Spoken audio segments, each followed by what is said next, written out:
اعوذ باللہ من الشیطان الرجیم بسم اللہ الرحمن الرحیم۔ السلام علیکم۔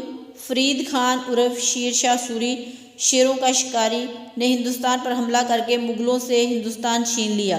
مقامی لوگوں نے بادشاہ اور اس کے وزیروں کے کھانے کا انتظام کیا۔ کھانے میں مختلف کھانوں کے علاوہ خاص ڈش ساگ بھی تھا۔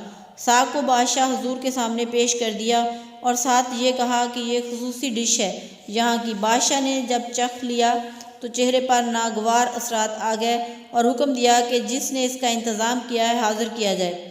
جو اس کے کاٹنے سے لے کر پکانے تک شامل تھے حاضر ہو گئے۔ بادشاہ سلامت کہنے لگا، یہ تو گائے بھینس کا چارہ ہے جو آپ لوگ ہمیں کھلانا چاہتے ہیں، بتاؤ کہ آپ سب کو کیا سزا دی جائے؟ سب نے کہا، بادشاہ سلامت رحم رحم رحم کی صدائیں بلند ہونے لگی۔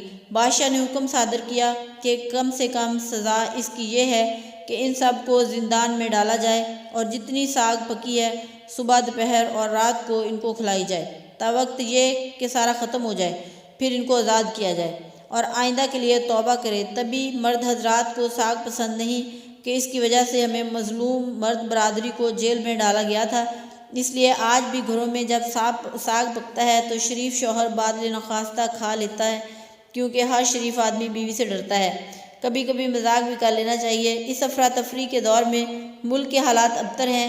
کراچی پورٹ پہ کنٹینر کھڑے کھڑے سامان ہو رہا ہے، ہر طبقہ پریشان ہے۔ یا اللہ اس ملک پر رحم کرے، آمین۔